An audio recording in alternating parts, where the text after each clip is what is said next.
আসসালামু আলাইকুম, welcome back to my channel. সবাইকে স্বাগত জানিয়ে শুরু করছি আমার এই রেসিপি। আজ আমি আপনাদের সাথে ডিম ভুনার রেসিপি শেয়ার করব। কেমন হয়েছে একটু জানাবেন সবাই।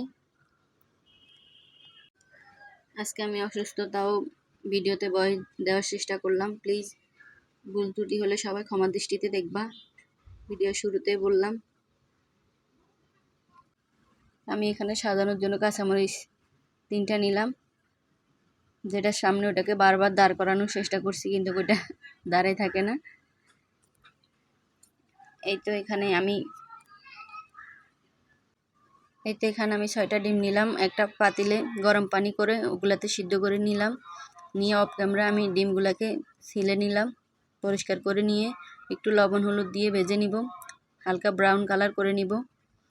তোমরা প্লিজ বাইরে, রাস্তার পাশে আমাদের বাসা, তো বাইরের শব্দ আসতে পারে, ওগুলা স্কিপ করবা।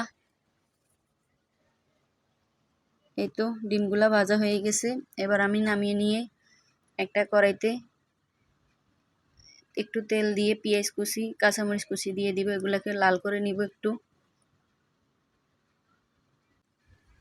এগুলোকে হালকা লাল করে ভেজে এর ভিতর 1 চামচ রসুন বাটা, আধা চামচ আদা বাটা দিয়ে দিব। দিয়ে এগুলোকে একটু ভেজে নিব।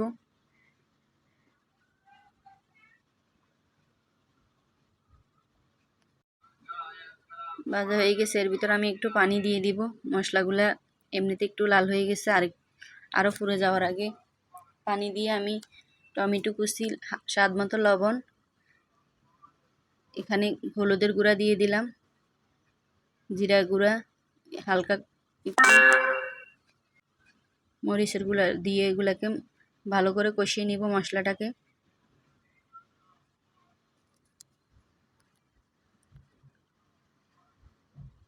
এরপর ডিমগুলা দিয়ে দিব, দিয়ে এগুলাকে ভালো করে নেড়ে ছেড়ে দিব।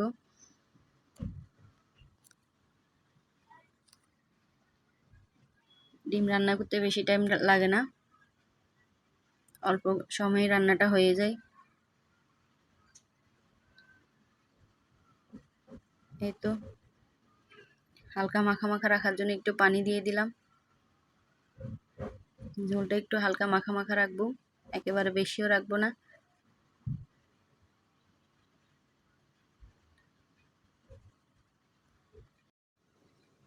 এগুলাকে আমি পানি দিয়ে একটু লাড়াচাড়া করে নিব। দেখুন অনেকটা পানি কমে গেছে, আর একটু হালকা কমলে নামিয়ে নিব।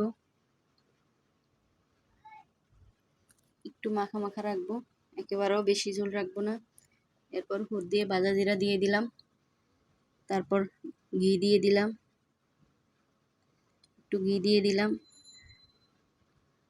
ঘি দিলে ফ্লেভারটা ভালো আসে।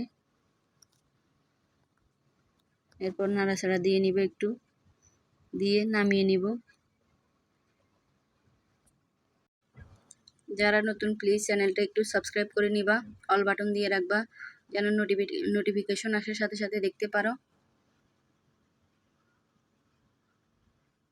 রান্নাটা কেমন হয়েছে কমেন্টের মাধ্যমে জানাবা।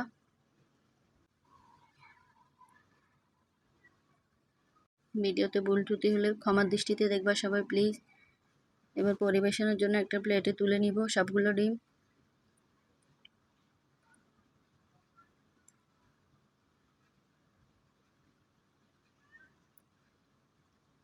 করে দিয়ে সাজানোর জন্য কাঁচামরিচ আর লেবু নিয়ে নিলাম।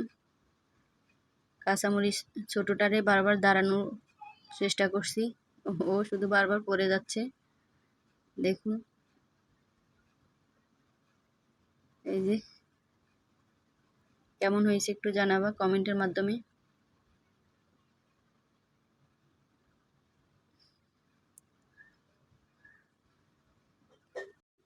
সবাই ভালো থাকবে, সুস্থ থাকবে, আমার জন্য দোয়া করবে, আমি যেন তাড়াতাড়ি সুস্থ হয়ে যাই। আল্লাহ হাফেজ।